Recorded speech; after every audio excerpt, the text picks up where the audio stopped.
How was it? Yeah.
Hey, what's going on, everybody? MTash here with the RGH podcast, ready to talk about all things gaming with two of the hottest gamer dudes, True Vanguard and MTashed.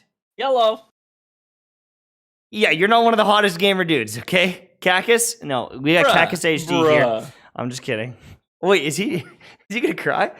I'm sorry. So, fun fact. I didn't update the topics list because, well, I just forgot.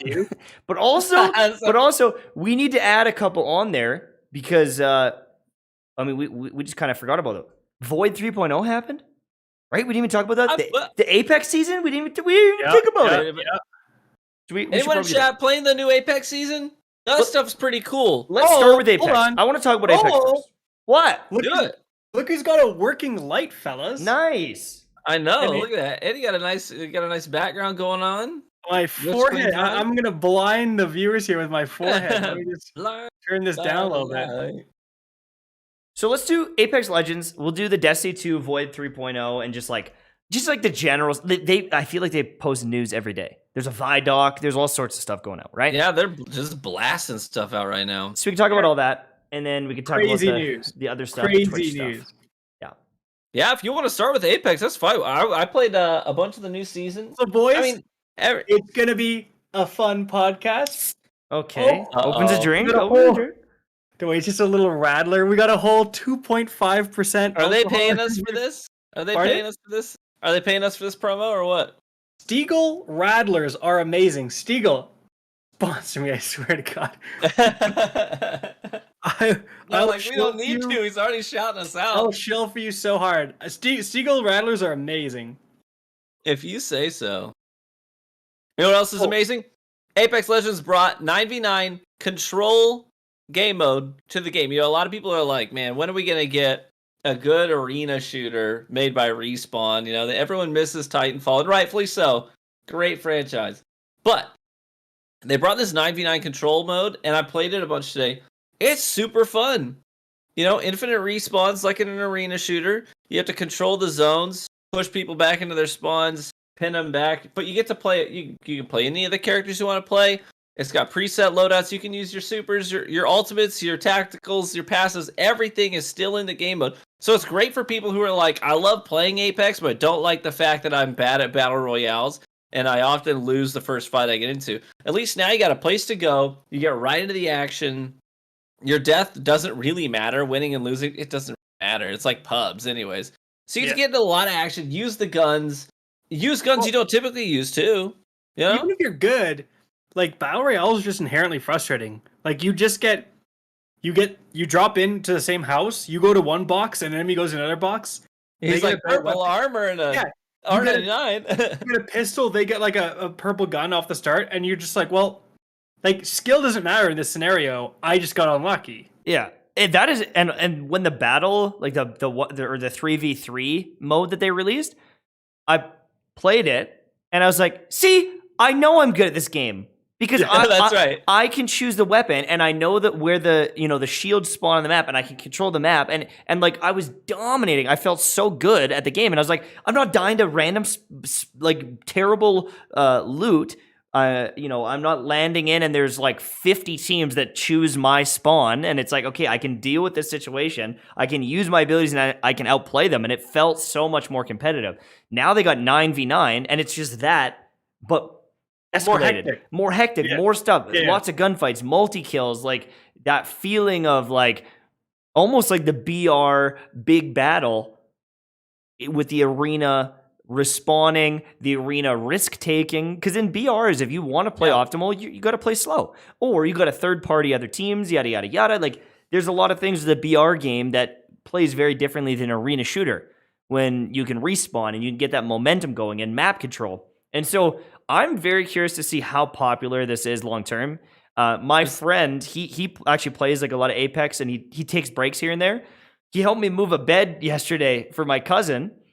And I was like, so what are you up to tonight? He's like, playing Apex. And I was like, okay, if he's playing Apex, something good is going on. Him and his buddies are getting back into it. I can kind of use him to gauge what's popular right now in gaming because he's a normie. He only games so much. So it's like, if it's the hot thing, he's probably going to be playing it. Yeah, it's funny. There's a big petition right now from the players who are signing this petition. Thousands and thousands, tens of thousands of players who are like, make this permanent. Like this is a good addition to the game. Like this is a good addition to the whole Apex suite to have this be a permanent thing where we can get in there, get the action. And it's especially good for players who don't. This is a big problem with battle royales.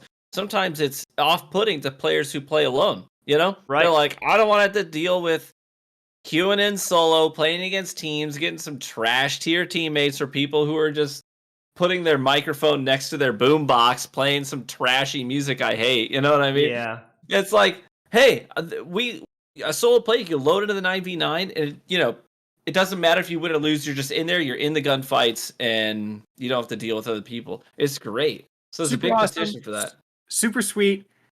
But let's stop circle jerking about Apex Legends and let's start circle jerking about Destiny 2. Because next topic, Destiny 2, you wrote Void 3.0, but that just happened like today. So we had yesterday, the Vidoc came out. Right. Mm-hmm. And not only that, there was also an embargo lifted. Your boy and some more creators went to like an early access preview event. Did you go somewhere, or did they just let you play? No, it was like they brought us all to a Discord. They showed us a full campaign mission. Just talked a lot about a lot of the features. So that embargo lifted. So I can talk about that stuff now in this stream. And then tomorrow we still have the TWAB. So it is a crazy week for like Destiny 2 news. And yeah, but also we didn't we have the last TWAB was after the episode, so like the 40% buff was that? Yeah, that's all. Yeah, so a lot has happened in Destiny 2, right. And this is looking huge. This is looking like one of the better expansions. Now, obviously, like every expansion looks like a good expansion until you actually get your hands on it, right? It's especially with Shadowkeep and Beyond Light being a little bit disappointing. You're kind of wary of the situation, especially like Beyond Light. Like I went out there, I was like, dude, this is probably going to be as impactful as Forsaken. And honestly, I was kind of right. I didn't say as big. I always said as impactful. And Stasis impacted the game like a mother, like that. Oh my god. Stasis completely just took the game for a ride. Mm-hmm. And we saw what new abilities can do in a sandbox, and I feel like we're going to get a little bit of that, not quite as much, but we're going to get a little bit of that with Void 3.0, which was revealed today. Yeah. And the build crafting, I got to say, like, it almost feels like this is the way sunsetting should be, where they're like, we're just going to bring so much incredible stuff. You don't even to the care game. About your old loot. You don't care about your old loot. You're like, Midnight Coup I've been sitting on since launch. Like, just delete the thing. Because they're like, I mean, they're almost making it so that you don't want to go back to those old guns just because now you've got, like, you got these intrinsic perks based on the Foundry or your Origin perk and your crafting.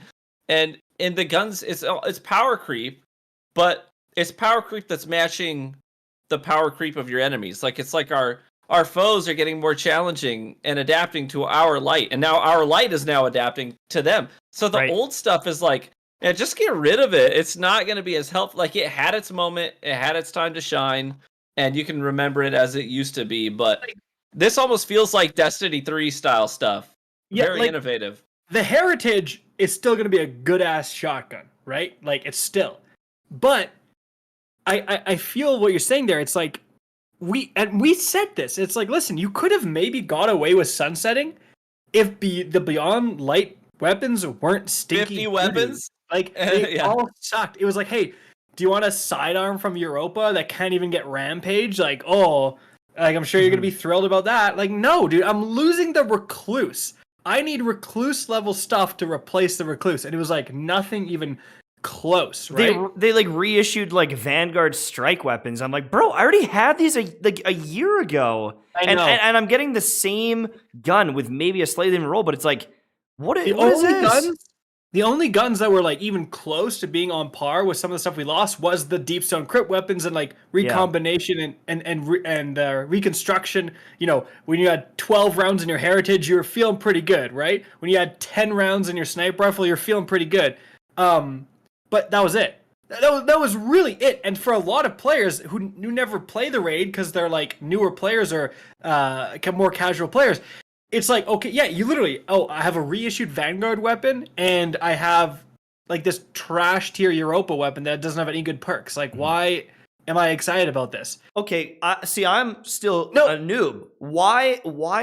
Like, you guys almost are making it sound like there's these crazy weapons coming out. Like, am I missing something here? Like, I know that they're buffing some weapons, but like, is there something crazy that I don't know about?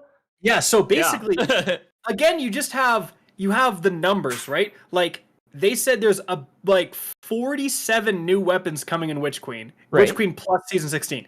That's a lot, right? Again, this is not an argument about sunsetting. It's just saying, like, if they would have, let's say they were sunsetting stuff with the Witch Queen, I think that would be an easier pill to swallow because there's so much replacing it. And it's better. I'm just saying, like, looking back, it just makes that decision to start sunsetting with Beyond Light look even dumber, right? It's like, why you guys had to do it right. Now, about the weapons, so here's the crazy part. I think it's because Masterwork weapons aren't going to be able to make orbs anymore. That's going to be a helmet perk, which obviously sucks. We're missing out on that. They're going to be worse because of that. But because I think they took this action out of what weapons do, they were able to add new perks. So every weapon going forward, or pretty much every weapon, will have an origin perk. So an origin perk is about like where you got the weapon and also like the intrinsic values of the weapon. So for example, if you get a weapon from the Crucible, all Crucible weapons, right? You know, they have a Crucible origin perk, and it's called like a brief moment or something like that, where if you're if you're out of combat for 4 seconds, you get plus 40 reload. So you win a gunfight, go behind, heal, get a super fast reload, come out, ambush someone, right? Right. So they all have that. Vanguard weapons, they all have a Vanguard origin perk where if you get a kill, you get 7 health back. But like every single kill. So if you're slaying out on red bars, you're constantly healing. The Trials one is sus. The Trials one gives you like a benefit if you're solo, right? Like a reload, a little bit of a benefit, but it counts even in Rumble, Tash. That's right. That's right. If you take a Trials weapon into Rumble, or if you're doing like a solo Lost Sector, any of that, it's active because it's solo content. Right. Okay, now I'm hyped. So not only that, so now think about like the differences between weapons, right? Like if you got a 120 hand cannon, you know, the Igneous Hammer, how different really is the Igneous Hammer from, you know, the steady hand Iron Banner 120s? Like there's different perks, but then it's like you start to get, it's like how many 140 hand cannons can they introduce really before you start to get freaking bored? You're like, okay. Or like, I have a Godroll Fatebringer, I have a Godroll Palindrome, like, yes, the Ias Luna is good, but if I'm already good with the Palindrome, is it really going to make that much difference to get an Ias Luna? Like, probably not. Like, it's going to be better, but it's like you're kind of splitting hairs at this point, really. Gotcha. Sure. But now you can be like, all Crucible weapons have their own unique perk.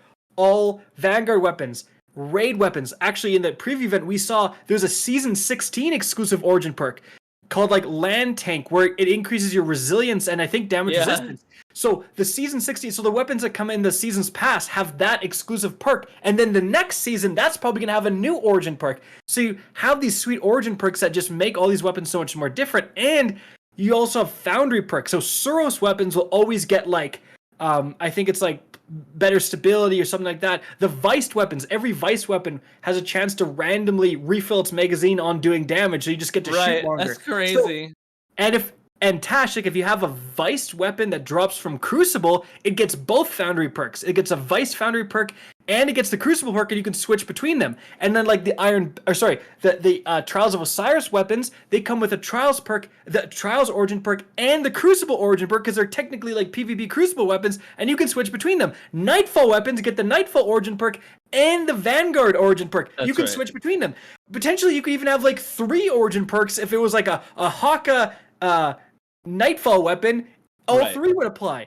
So like now, not only do you get extra bonuses, it like finally is something to differentiate these weapons. We don't have a bazillion 140 hand cannons that are basically the same. Right. Now it matters where you get them. Damn. And it really lends itself to build crafting too. Like some of those perks will interact with perks that are in your, you know, maybe your aspect or your fragment or the exotic armor that you have on. Maybe they lend themselves to that type of gameplay better. So it really does. I think it's just going to open up build crafting in a way that we've not seen yet.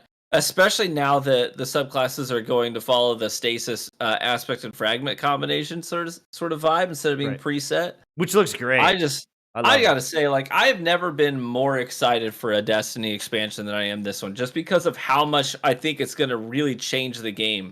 And Void 3.0, we haven't even talked about Void 3.0 yet.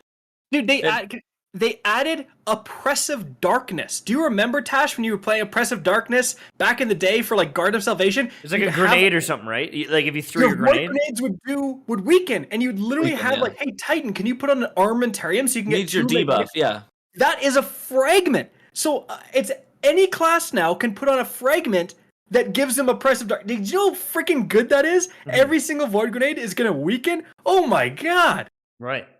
Seems like a lot more depth in the builds. Well, not only that, though, you have the weapon crafting. So, like, you can pick particular weapons, you level them up. So as you use them, as you get good with them, you level them up. Like, it's kind of weird right now, like in Destiny. You have the kill tracker, but aside from that, all your time is spent getting the weapon. And then once you have the weapon, it's kind of weird. Like, it doesn't matter how long you use it, right? It could be your first game with the weapon, could be your 100th game. But now you're going to use a weapon, you're going to level it up, and as you level it up, you start to unlock all the perks in its perk pools, and then you unlock the like enhanced version of those perks. So there's like going to be Rampage, and then there's going to be Enhanced Rampage, and it has an extra little bonus. I can't remember exactly what they were, but it would be like Rampage adds plus 10 stability for each stack as well. Like a pretty minor bonus, but a bonus. So now you want to get your weapon, find which weapon you like, max level it, so you can put on like Enhanced Outlaw plus Enhanced Rampage and just be like a god with this weapon. And you can recalibrate. So if you make a mistake, if you're like craft it and you're like, oh man, I listened to Frostbolt's video. This guy doesn't know what he's talking about. Right, exactly. Or they nerfed the perk. Yeah, or they nerf the perk, or they do whatever. you can recalibrate and say, oh, Rampage isn't working. I'm going to put on Kill Clip. I'm going to put on, I just watched Two Vanguard's video and he says surplus or enhanced surplus is cracked. Then you put that on. So you only ever have to keep one weapon in your vault. In fact, it actually has the date of when you craft it. So you can be like, oh, I crafted this 3 years ago. This was the shiz. So you can like keep changing it depending on what the meta perks are. Very cool. Very cool. Is this going to be Forsaken? Is this going to be Taken King? Or is this like Destiny 3? It's very... I don't want to... I'll let you guys answer, but I just want to say it's very interesting because like actual... like there's no PvP maps. So that sucks. No PvP maps. Only one new destination, the Throne World. So like size-wise, I don't think it's as big as Forsaken. I don't think anything will be as big. Well, actually, now that Sony bought them, maybe. Right. But right now, like Sony just bought them. It's not like Sony buys them and they double their workforce in a day, right? So maybe in the future. But size-wise, maybe not. But impact-wise, like Foundry perks, Void 3.0, and Void P 3.0 this season, next season, Arc or Solar, next season, whatever the other one is. So by the end of the year, they're all going to be this crazy mishmash of... So I think impact-wise, it is going to be as big as Forsaken. Like just how much of an effect it has on the game. Seems like a lot of system stuff. Like weapon crafting, redoing all the subclasses. Like it seems like there is a lot there. Origin perks. Yeah. And honestly, it's more like the way you play Destiny changes. And we're getting new content as well, but it's more focused on changing the way the game is played, Which is good. Kind of like when they added Armor 2.0. Like, it's not a whole new planet, but holy crap, did Armor 2.0 change the game forever. Mm-hmm. Yeah, fair enough. And, one of the exciting things, too, is for people that, like myself, that have taken time away, I'm not that far behind. I don't believe I'm that far behind, but everyone can pretty much catch up. I think if you guys play, you'll be 10 power levels ahead of me, right? We're same, aren't we? Power level is actually higher than what you are right now, which is a little bit weird. People are kind of like, but they're just moving everyone's gonna have the same starting point in Witch Queen. That's right. Oh, see, so I thought you could get to... Okay, sorry, go. I was going to say, so if you are jumping in at the Witch Queen, you are starting at the same level as everybody else. So there's no catching up in that regard. If you have played the game before, you already get all the aspects for Void 3.0. Oh, yeah, all the aspects, yeah. All the aspects. So you can jump right in on that. And for free to play, you can do the intro mission and get weapon crafting. So it's like if you're a free to play player or a returning player, in terms of catch up mechanics, like there's none. There really are none. You're going to be at the same spot as everybody else.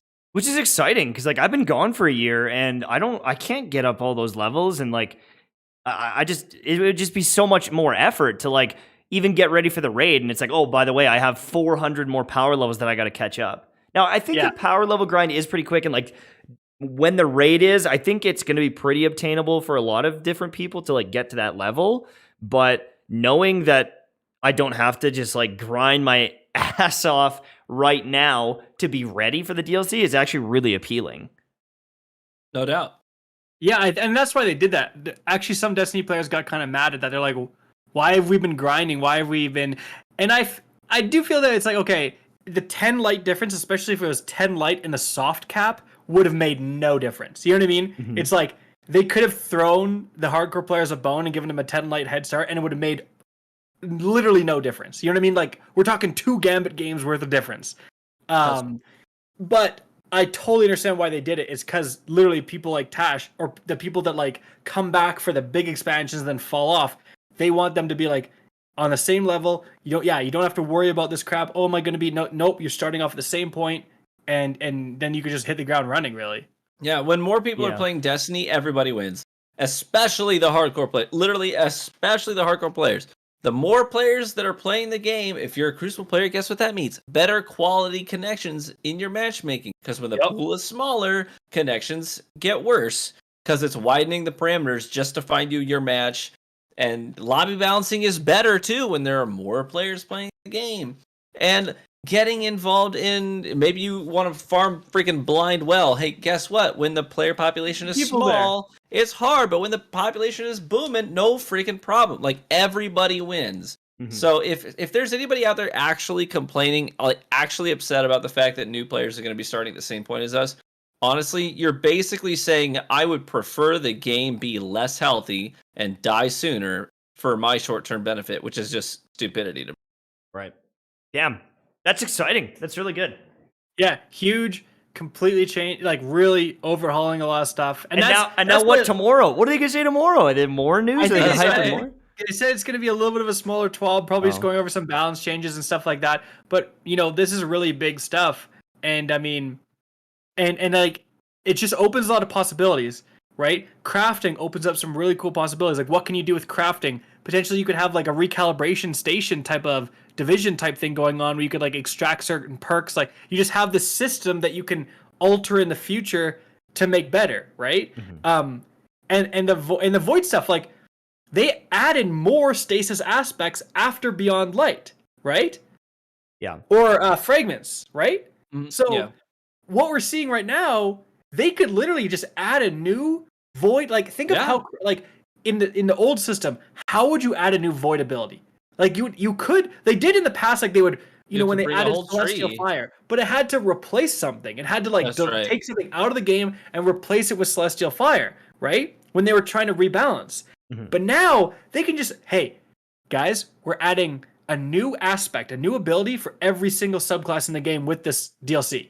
And everyone's gonna be like, sweet. Like, now you get something new to play around with this new system. It's just so much easier to add new things. Right. Do you think that the power level system would be the next thing that gets a rework?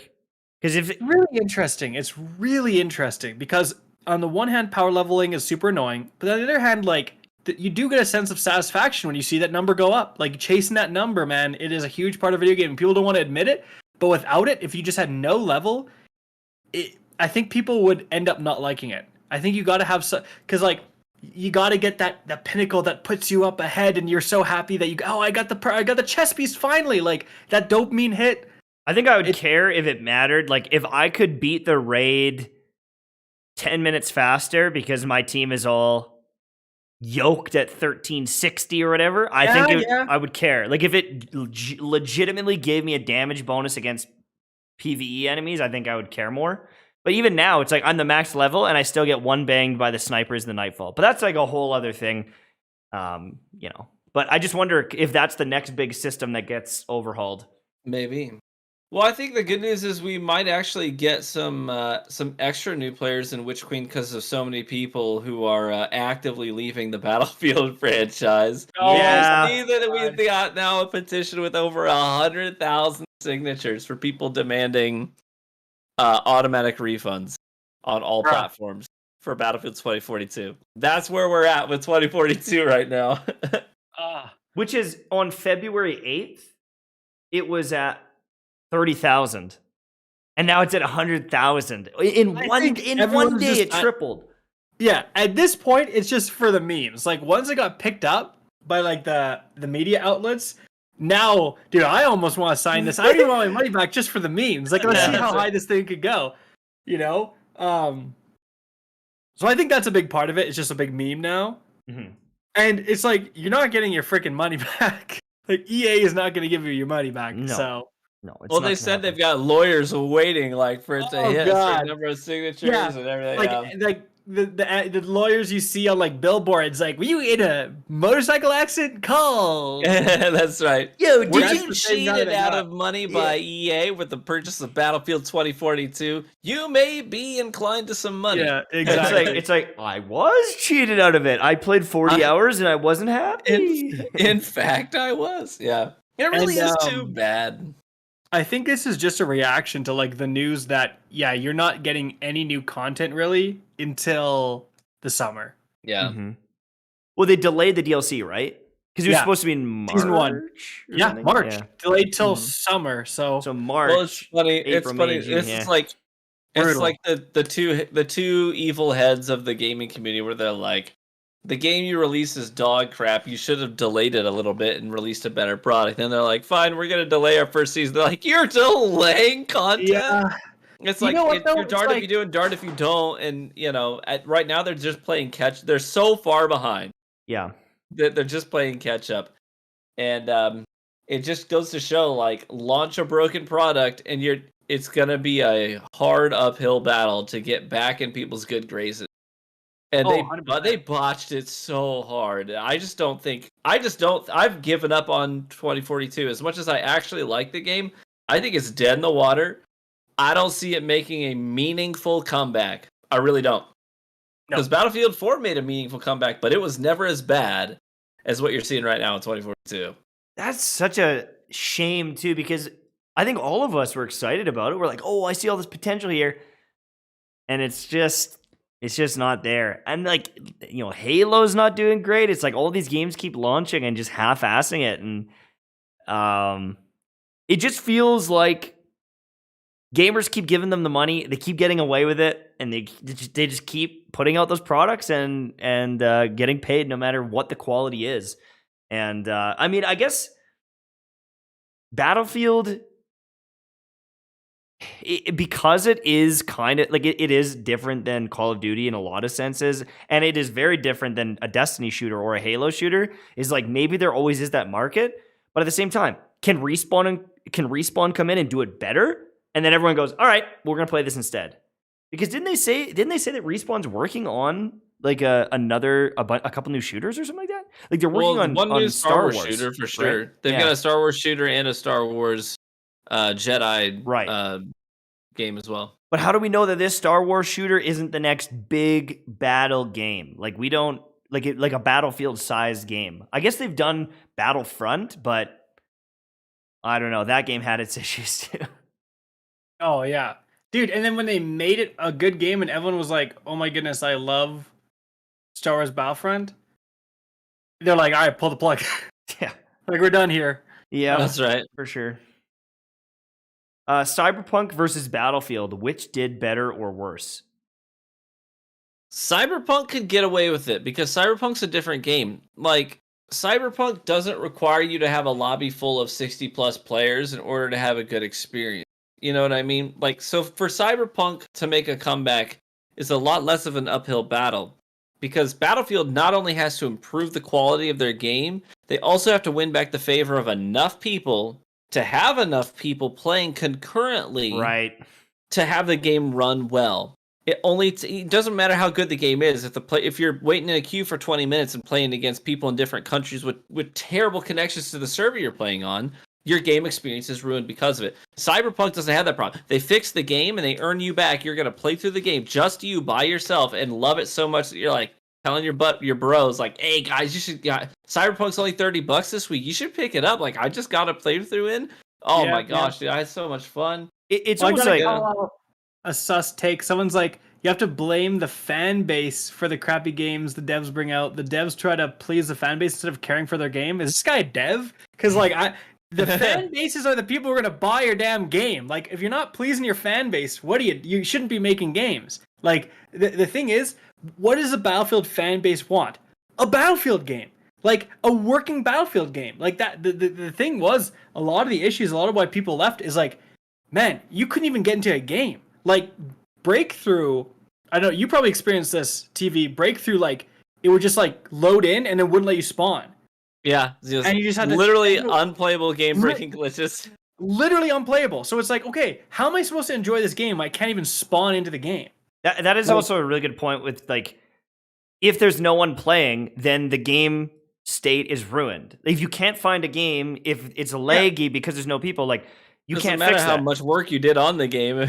But if you go play Skyrim 7 years later with all the new mods that people have created, it's probably a better game than if you play at the start. So it's like, it doesn't matter when you play Skyrim, but if you wait and you get it on a discount and there's all these crazy mods that like change the lighting, you're playing a better game. If you download Skyrim today and you play with all like the best mods, I mean, it was already good, but it's like a completely different game. They've rewritten quests.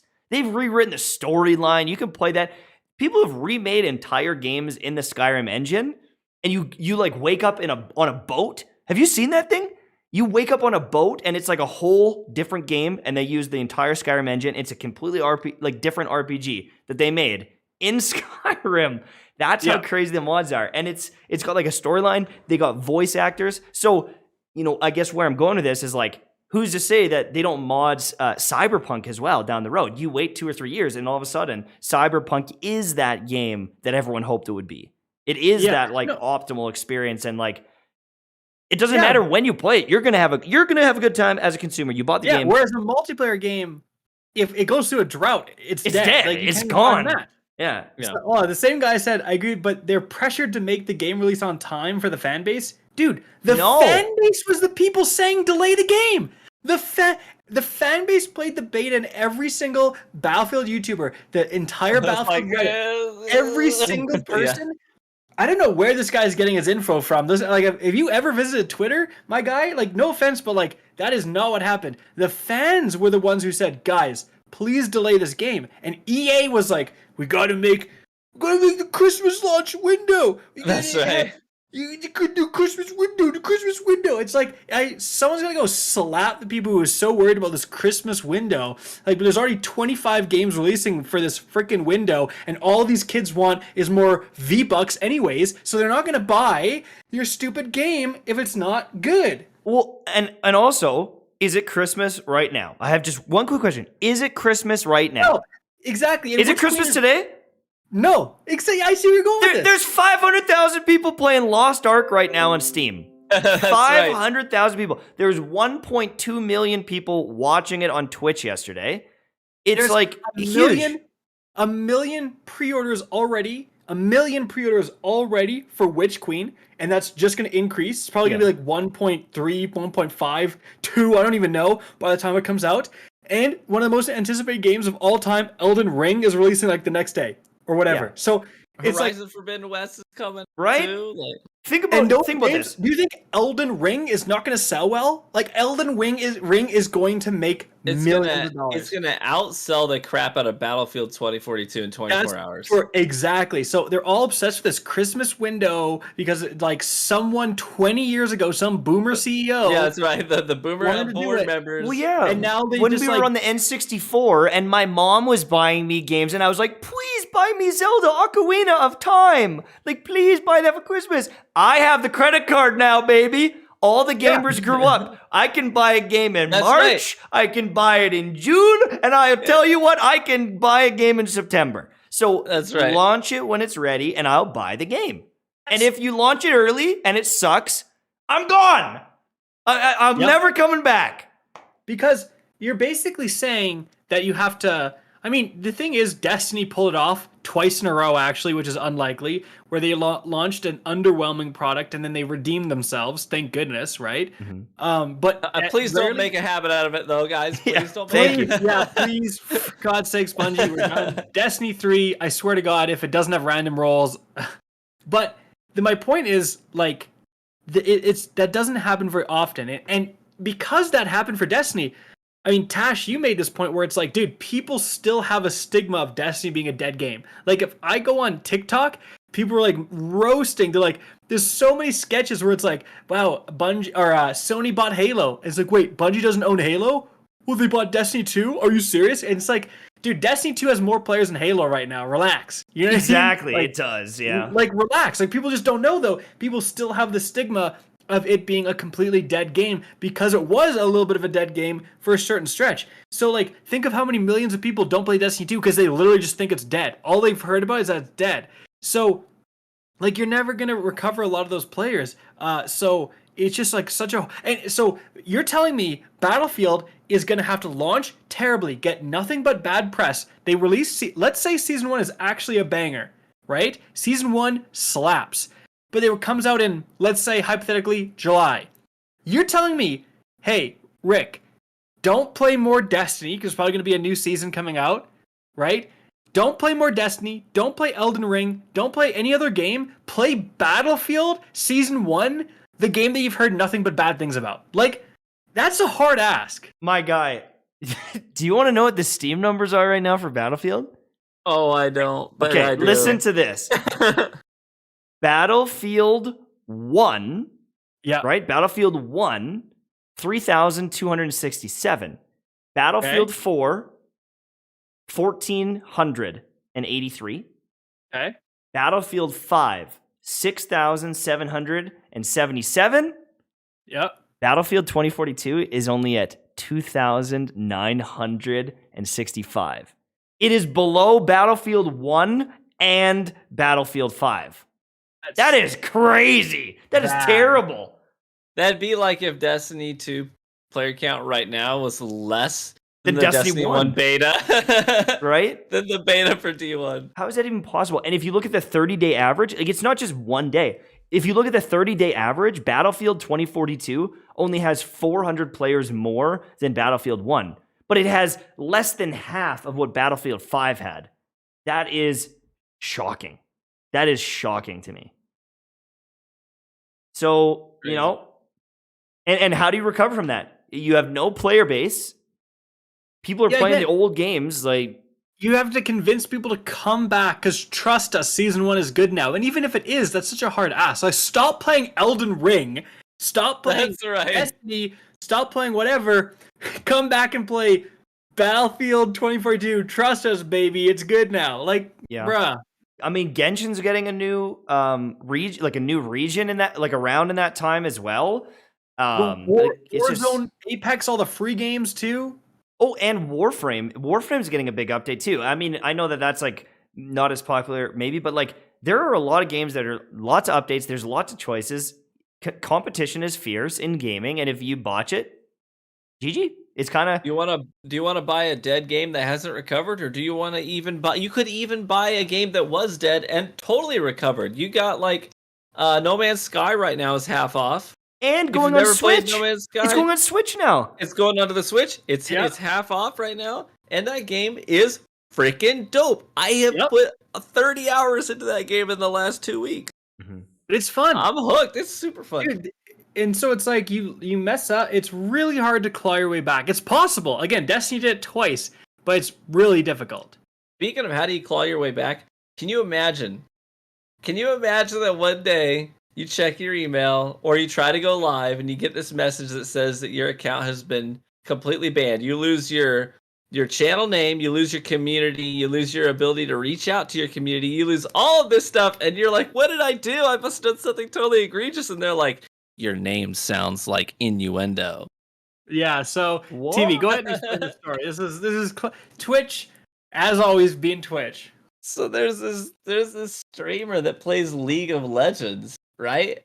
And they got their account, their whole account banned on Twitch because their name is kind of somewhat a little bit close to do anal. I kid you not. It's like DOE. It's like Doanel. It's like Doanel, I think is how you pronounce the streamer's name. It's like DOAENEL, Doanel. And they're like, too close to do anal, you're done. It's not like a hey, we'll let you change your name and keep your whole community and everything. Because I had that offer. Because I was the True Vanguard on Twitch, they reached out to me. They were like, the just regular True Vanguard is a dead channel, like no one's using it. Do you want us? You can just change your name if you want. So it's like, I know they have the capacity to just reach out to this person, and be like, listen, like it's just a little too close. If you could just change a couple of letters up, you'll keep your channel, keep your community, keep your reach, keep your metrics, keep your followers, keep your subscribers, everything. We'll just change the name of your channel. They could have done that, but instead they're just like, they didn't email, they just shut him down. That's so wild. Like, unless they think this guy like purposely did it to like be sus, right? And like was like, circumventing it and like trying to like had merch that said like do an L, and it was like do anal or like anything, like emotes where like his emote was like a butthole. You know what I mean? But it wasn't. Yeah, exactly. It wasn't. It's just a guy's name. Maybe it's a French name. You know what I mean? And it's like, right? Seriously? It's just like, why do you have to? Yeah, like just let the guy change his name. Why do you have to like tank his entire existence? Dude, it's Twitch. Honestly, the quickest answer to that is just like it's Twitch. They are like, clueless. But also, isn't that scary? It's like it's totally M-Tash, mustache ride. Oh, banned. Like, where are they going with this thing, man? Rick Cactus. They're gonna be like, yo, this guy's out of here. Imagine how big his cack is. Oh my god. They're like, this guy's out of here. But it's like almost like even if it wasn't like you posted a new start, right? Anus tart. Yeah, like Arrested Development, anus tart That's or one of whatever. my A new favorites. start. Even if it wasn't innuendo, like let's say your name was a new start or whatever, and it was you're doing as a meme, it's like, so what? Like honestly, so what? Everyone has to be 13 to be on Twitch, apparently. And it's like, can we I don't know, it's like, and then I can click on just chatting and see some pretty saucy things. You might even see anal on just chatting. Yeah. Like, and it's like, we're gonna ban this guy because his name is similar to like an innuendo. It's like, dude, have you?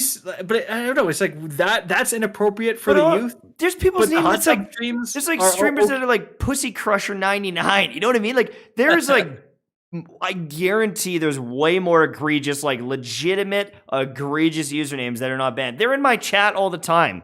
Yeah, I know. Like every day. And again, it's not even like I have anything against hot tub streams. By all means, I'm pretty sure one of the chatters today was literally Ayaka Thick Titty. I'm almost positive it was Ayaka Thick Titty, and I was like, "What?" And so, well, why isn't that banned? I don't know. It's terrifying. Maybe it's just because they're a username and not an actual like channel or whatever. Maybe not a doesn't get reported a bunch. Like, but it is just so wild that they would do this, and it doesn't make any sense. And then it just like it's so meme worthy. It's like Twitch. It really is. All your just reach out to the they have time to ban people. Like, don't they have time? Can you take the Twitch moderators, get them out of the hot tub streams for 2 seconds and get them to do some actual moderation and just be like, hey guys, can you talk to this guy and let him change his channel name so you don't have to, because all it does is just like, hey guys, let's get 2 weeks of bad publicity. Like, why? Truly. Kind of good publicity for our ninja lawyer company Nintendo. They did the Nintendo Direct today and actually had some bangers. So I'm just going to read off like a few of the list. Before you say that, when you said like, you're a ninja lawyer, I thought it was like the Ninja Sues Pokemon stuff. I was no. like, wait, what? I was like, ninjas lawyers. No.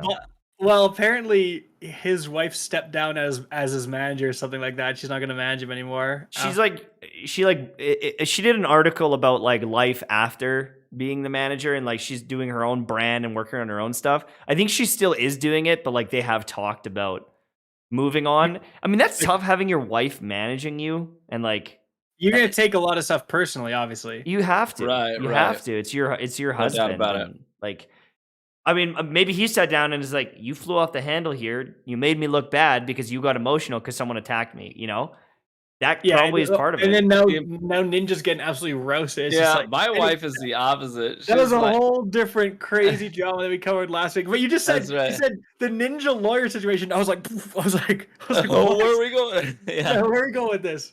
Well, we're talking about Nintendo Direct. Yeah, so go for it. They're doing a Fire Emblem 3 Houses Warriors, which have you seen the Hyrule Warrior game? It's like a hack and slash, lots of enemies. They do that with Zelda, or I guess Link. Hyrule Warriors, they're doing the same thing. Fire Emblem Warriors, tons of different enemies and bosses. It's like a hack and slash with characters from one of the past Fire Emblem games. No Man's Sky going to the Switch, which is really cool. Mario Strikers, they're doing a new soccer game, which I didn't actually play the other Mario Strikers, but the sports games are always kind of gimmicky and fun. I like them. Chrono Cross Remastered, there's a bunch of remastered things coming. Wii Sports is getting a sequel. Wii Sports for Switch.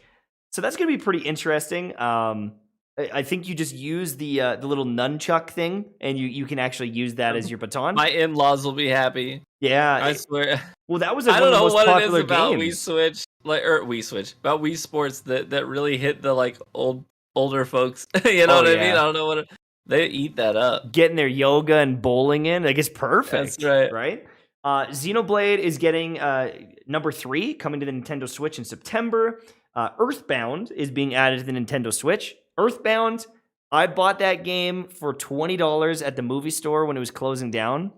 I went there to go get Final Fantasy 2, and it was gone. And I had $20. And he's like, well, I got this game, and it's kind of cool. I bought it. I sold it a few years ago for $160. it's kind of a rare, it's kind of like a cult classic game that a lot of people haven't played. If you guys are interested in a cool RPG game, Earthbound kicks butt. It's coming to the Nintendo Switch. Highly recommend it. This is a big one. Mario Kart 9 news. Okay, Kakis, listen to this. I'm ready. Instead of making Mario Kart 9, Nintendo reveals more Mario Kart 8 DLC. So that's perfection. That's exactly what you would hope for. The Deluxe Booster Course Pass. Nice. No new game. More maps, basically, right? Yeah. There's going to be a... Oh. If I was just to venture a guess, I bet they were working on 9 and realized, like, dude, we have literally no chance to make any sort of new features that will run on this dog water console. Like, it might be. Right. It might be. I think they're going to save Mario Kart 9 for whatever the new console is. Because I can't imagine the Switch is going to stick around too much longer. It's pretty much like as old as the other consoles at this point. Mario Kart's got to be something they're gonna leverage to sell their next. 100%. Mario Kart Breath of the Wild 2 or whatever the fuck. Right? What? Mario Kart Breath of the Wild 2. Yep. Maybe. Wait, isn't Breath of the Wild 2 coming for Switch confirmed or no? I'm not sure if it's confirmed. Is it confirmed? I thought it was. Oh, maybe it is. I don't know. I mean, I guess they had the first one pretty damn optimized. Like, it's the same art style, so I'm sure they can get it going. It ran really well on the Switch. I played it on the Wii, and it was okay. So, I mean, I'm not too worried about it. Another game that's coming is Portal 1 and Portal 2. So, I guess, that's an old game, but it's going to be on the Switch. Awesome puzzle game if somehow you've never played Portal. It's really cool. Those games are literally like 10 years old at this point. I know. But this one I'm actually really excited about, called Triangle Strategy. It is based on the Octopath Traveler engine, like the kind of the art style, and it's kind of going to be like a Final Fantasy Tactics game. I'm buying it for my brother for sure because he loves those games. There's going to be Kelowna, Door 2. I don't know, number 1 and 2. It's a remake of a game. I've never even played that game. It looks like a knockoff of Sonic the Hedgehog kind of thing. Kirby and the Forgotten Land. They're almost doing like with Mario, how he in the newest game, Mario Odyssey, he like goes into like a big city. Kirby, it almost looks like he's in a big city. He can like suck up a car and get some of the bonuses of a car. He can suck up a traffic cone and turn into a traffic cone, which is super valuable. But there's going to be a new Kirby game coming out, which is interesting. Front Mission is getting a remake. I've never played Front Mission. I don't know. They didn't reveal a lot. I've never played it. I need to look it up. But it looks like mechs. So maybe a mech game coming. Splatoon, Salmon Run, new trailer. Advanced Wars 1 and 2 reboot. Advanced Wars, awesome tactic game as well, but it's just a reboot. And then Metroid Dread is getting a free update. So there's like a mixture of new games, but not the most hype new games. Like Mario Strikers isn't I don't think anyone's fan favorite. And then there's just like patches and then remakes of games, which honestly, I feel like that's all that Nintendo does. It's like, by the way, our Super Nintendo games are now available. And it's like, awesome. But I want to play a new Mario. I want Mario Kart 9. I don't want to play Mario Kart for the SNES. I just don't. I've played that in my youth when I was 6. I'm ready for something new. I don't know, man. Like, Nintendo already lost me. There's nothing even that you read off. Like, sure, me 20 years ago might have been excited, but me today, nah. I just don't. I cannot be bothered to care. Not until they put out a new device. I have a Switch, so it's not like I'm just some outsider hating on Nintendo. Like, I've got a Switch. I got a ton of games for the Switch. Right. I've played, Pokemon Sword and Shield and Mario. I've got Mario Kart 8, and I've played all the main titles that everyone raves about on the Switch, and I'm just like, sure, they're all right, but I put them down. And the games I keep coming back to, I guess I don't know if it's that I value performance or that I recognize the lack of quality when I see it. But I just feel like Nintendo titles of late have lacked that quality in terms of performance that I've come to expect out of a video game, and that kind of kills it for me. And I know that a lot of people are not like that, and I totally understand that. I totally respect that. I'm only speaking for personal preferences. I know some people are like, I don't care if a game runs like it's 30 years old. If it's a good game, it's a good game. and that's Right. totally fair, totally fine. But I have not been excited about a Nintendo title in a while, and none of these are getting me feeling that way. And I probably won't feel that way until they launch a brand new console, a new machine that can do new things. Because I feel like I've already seen all of what the Switch is capable of offering. Their new console though is going to be as powerful as a PS4. Though, like honestly, That's right. I really hope they step it up because it's like there's a clear like just lack of what you can do. Again, there's some solid games, but like look at the new Pokemon game. The render distance is like 10 feet, and that's all they can do. It's like a decent game for its limitations, but these limitations become so obvious so quickly when the console's underpowered. Have you seen the reviews of the new Steam console though, the handheld? It's all No. like revolutionary, the best handheld that's ever been made. Like your Steam library in your hand, what could be better? And it's like you're now competing against that. Steam has every game you could want, all those things that I'm craving and curious about. I've got them. I've got card-based games, I've got RPG games, I've got story games. I could play a shooter game on this handheld. And so it's like you either have to bring the exclusives like the Mario Karts and the Breath of the Wilds, or else you're going to lose. You're just going to lose because there's a better handheld out there that can actually run it in above 30 FPS. Yeah. But I mean, I think it's also like probably more expensive for the Steam Deck. I don't know what the official price is. I don't know if they've fully released it. I need to go research it, but I don't know. And there's like what is it? Not the Raspberry Pi. There's like another little handheld that you can run all the emulations and ROMs on. And I can't remember what it's called, but that thing, just like the look of it looks really cool, but you can run a bunch of different things on there. And so I think there is starting to be more competition in that handheld thing. The novelty of that just isn't there. Even the mobile games are getting better. Genshin Impact is on your phone. They're coming out with 7 Deadly Sins, the anime. They're making a Genshin Impact clone. Like a crazy world to explore with all the different characters from the show. And that's going to run on your phone as well. And so it's like, Nintendo, you gotta start doing something. Well, and Xbox might even be kind of forcing their hand down the road. I don't know, because Xbox this week has been talking about how, hey, listen, we're like actually planning on completely changing our business model. Like we want. I know a lot of people are concerned, but we want all of our titles, even the big ones like Call of Duty. We want them to indefinitely be cross-platform. Like we want you to be able to. Sony fans, we want you to play our games. Like we bought Activision Blizzard. We've got a lot of titles that are going to be under our umbrella. We do not want to limit them. They came out and said that. They're like, we're going to change our whole business model. Like, we want Sony people to play our games. Like, wherever gamers are, we want the games that we publish to be where they are. Because we win when that happens. We win when that happens. So, imagine Xbox is like, we got this banger new title. We want it to be on all the platforms without sacrificing performance. And it can be everywhere. It can be on the Steam Deck, and it can be on Sony PlayStation, and it can be on an Xbox, and it can be on PC, but it can't be on Switch. And gamers are playing these games, but they can't play it on a Switch. Eventually, the big moneymaker dudes at the top at Nintendo gotta figure out, like, I don't know, maybe we should invest in having performance that can handle these titles so that we can get a cut of the pie too. You know what I mean? I don't know. Yeah. And how many people are getting isolated because your game isn't on? Like, I understand that, like, they probably never will give up a Mario exclusivity and stuff, but like, they have a very small audience, and I think some of the other devs are realizing we want to get all the gamers. We want access to the games. We want people buying in.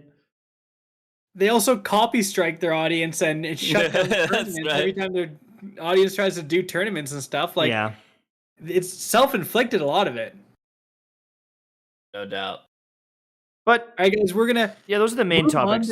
From the topics, that's it for the main topics, right? Yep, I think so. So let's do a little bit of RGH After Dark, guys. This is where you guys ask us some questions. We're gonna do our best to answer. So go ahead and leave those questions down below. Before we get into that, though, really quickly, we're sponsored by Tequila Shots. No. Hey, what? Maybe we are sponsored by Advanced GG. I think this is a really old. Your green screen's like, I'm not doing that. Hey, my green screen's not. Advanced GG, baby. There you go. Oh yeah, yours is a We got Actually, I got a fresh tub of cactus kiwi lime. I love that stuff. Cactus I Kiwi Lime, can't really recommend it. Oh, sorry. Are we still on? Are we still on? M-Mango Splash, Cactus Kiwi Lime, guys. Advanced GG, best darn energy drink company out there. It's long lasting. You don't crash. Tons of flavors that you can support your creators. Just use code RGH and you get a discount, which supports all of us. Yeah. Sweet.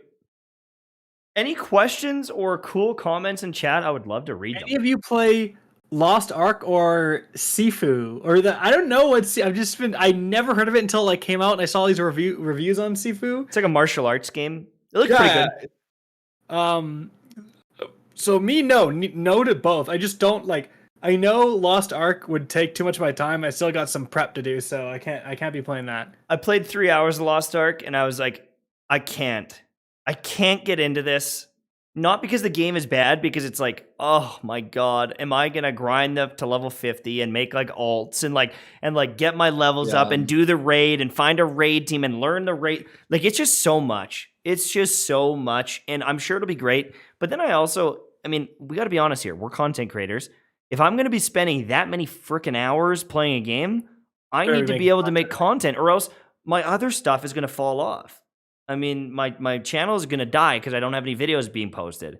And I looked it up on YouTube, and there's like people were playing on the Russian servers and translating the game and making guides. They've got DPS rotations for every class. And it's like, what am I going to possibly make a video on that hasn't been done?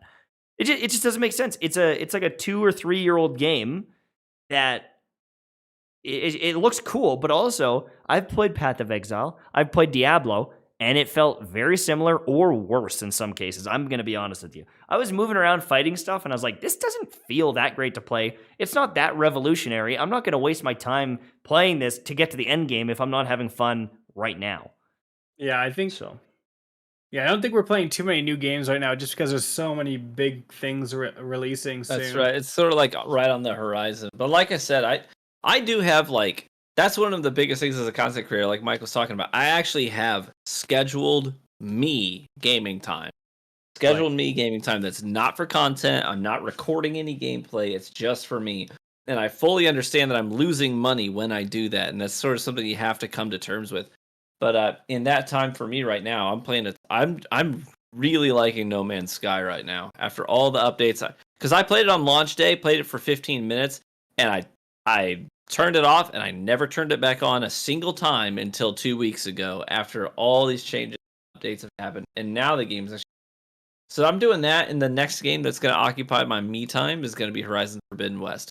I'm not going to make any content over it. Not a single video. But I'm going to play through it on my own time and enjoy it. Right.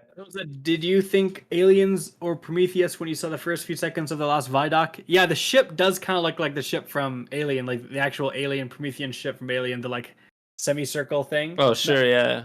It does kind of. Is there a new open? Oh, so what else is there? Saifu is a great smaller game to play before the Witch Queen. Yeah, because one of the things is like you want a little bit of me time, which is totally fine. But then like Lost Ark, it's like you just played for like 5 hours in a night and get nowhere. Get nowhere, like, yeah. You accomplished nothing. You level up once. So you know what I mean? What day is Tiny Tina's Assault and Dragon Keep? March sometime. Oh, okay, good. Or no, Wonderland. No, Wonderlands. Not Assault. Oh no, yeah, Wonderland. Sorry. No, yeah, Assault on Dragons. That's the old DLC. That's the DLC, right? But what Which about is, Wonderlands? by the way, fantastic. Like that DLC is fantastic. Well, that DLC is why they're making this entire game. Yeah, because that DLC was so freaking good. Hey, I will say this while we're waiting on questions. Chat. Hold on, I can answer that. Okay, go ahead. Go real quick. Wonderlands is coming out March 25th, 2022. Oh, okay. There you go. Good to know. I actually saw a funny post from someone who covers Borderlands. And they were like, I really hope that the Tiny Tina's game isn't the same as Borderlands and like the exclusivity windows. And I commented on it, and I was like, yeah, man, that was bullcrap. And I was like, I'm glad I'm not the only one. Yeah, no kidding. Yeah, and I was like, good for you. 3 days in, I was quitting that game because, I mean, let's be honest. I mean, there's nothing wrong with it. If I had that exclusivity, I would have done it too. But Jolt's dude, he was posting a video like every 2 hours. He was like, legendary guide. And then it was like level 60 or like max level Moe's guide. And I'm like, what the hell? I was like, we're all at level 20. And then a day later, we didn't even play the game yet. Yeah, and then like a day later, it's like max level flat guide. And it's like, how the hell do you have all these characters maxed? And then there's guys come, and it was like, oh, they had this game for weeks. They had this game for weeks. A month. Yeah. They wrapped the game. They beat the game. They made every video I could have hoped to make a month before me. And it's like, okay, I'm done. I'm not even gonna, I was done. And I've never seen exclusivity that much. Like, it's like a day or two. You go to an event. Like, we've gone to events for Destiny, but like, we're not getting the whole game 2 weeks, 3 weeks in advance to play it. It was the most intense exclusivity I've ever seen. Again, absolutely no hate to any of the creators. No, like, any of us would have killed it, and they made good content that like people enjoyed. Like, go for it. I mean, unfortunately they made the only content. I think that scared a lot of creators out of the space, and like we all were playing and covering the game, and we all saw we didn't even get to play the game yet, and there's level 70 guides, and we're all like, okay, we're like, there's no point in covering this game. Yeah. So it would literally be like, okay, we gave Rick Cacus and Dado and whoever else. Rick Cacus and Dado get Witch Queen a week early. Like, people including would be the raid. People the Reddit threads would be like outrageous, right? People would be so upset. That's basically what they did with Borderlands, and it just completely killed the vibe for like every other creator. Yeah. I have a question for you because chat didn't ask one. When Witch Queen comes out, what subclass, what element are you thinking? That's what I'm going to focus on. That's what I want to raid with, or that's what I want to play. I'm a Voidwalker main. I've always been a Voidwalker main. I've been a Devour main for like all of Destiny 2. And I play every subclass, to be fair. But I do have a main. Voidwalker was my initial class in Destiny 1, and moving forward, obviously with Void 3.0, I could not be more excited about the idea of running, the old gods with my Void buddy that's going to go out there and shoot out its tendrils and grab people and damage them, and I'm going to also be running those new exotic boots for the Voidwalker that are going to give me Devour and an Empower Griff. Like, I'm so pumped to run Voidwalker. Fair. What about you? It's crazy. Cackle? Everything you said was wrong. I'm just kidding. No. He's 100% right. If you play Voidwalker, my answer to that question is Titan. I'm a Titan slut. I love Titans, man. I'm just all about the Titans. I think, same thing. I think you have to play Void. It's getting all the aspects and stuff, and I think it's going to be overtuned. I really think like Void's going to be clearly the best, because like it kind of happened with Stasis. You give players that much freedom, they're going to find the broken combo, combinations, broken combo with the broken exotic. Like, Bungie didn't think, oh wait, we didn't think about the Doomfang Pauldrons. Oh crap, and then it just like breaks the entire game, right? That is going to happen with Void, I think. So I think it's going to be clearly overtuned off the start. And then, I mean, look at how many aspects and fragments and stuff Bungie had to calm down with Stasis, right? And I'm going Titan, because Bubble, for a lot of the same reasons like Chief Vanguard said, like, a Bubble is going to be nutty. First of all, did you see the footage today of like what the Bubble cast is now, Tash? Yeah. It's like instant almost. It's instant. You can counter super with it. Counter super, counter like enemy stuff, like a boss attack, dude. You could like potentially counter a boss stomp now. Like, that's how fast it is. Mm-hmm. So I'm definitely playing Bubble Titan, and the Bubble is in the fastest regeneration tier, tying well. So you're gonna get that Bubble significantly more than you get it today, right? Mm-hmm. And you have all the aspects. Like, imagine like a Bubble, so you get that damage resistance. You're using like Helmet Save 14 to get the overshield every time you go through it. You get increased damage every time you go through it with Weapons of Light. And then you put on Oppressive Darkness so that you can freaking debuff guys, like throw a grenade at a guy, get the armor. You're just going to be... You have everything you need for PvE in one class. It's actually insane. Yeah. Maybe I'll play. Who knows? Even the fact... Lucifer's... Even in PvP... Maybe I'll be back. I don't know. In PvP, the fastest super regeneration, like getting bubbles faster than anyone else. Bubble's going to be meta, by the way. It's going to be meta in PvP. Bubble's going to be meta in PvP. Oh, I'm telling you right now. But, Lucifer, thanks for the donation. Ask Cacus, how was your first stream? Mike, should we expect to see you playing the Witch Queen and making any content? And he asked me what weapon type I use the most, which I'll get to. I'll answer in order. My first stream went pretty darn well. There's some slight technical issues with a little bit of lag, but actually these two helped me change the settings. So hopefully I'm streaming every Saturday. So this next upcoming Saturday, I'm doing some raid carries. So Tash, you should tune in. I might get you a Fatebringer. Like this Saturday? This Saturday, 12 p.m. Pacific. I need a Fatebringer. Maybe I'll come jump on in. Yeah.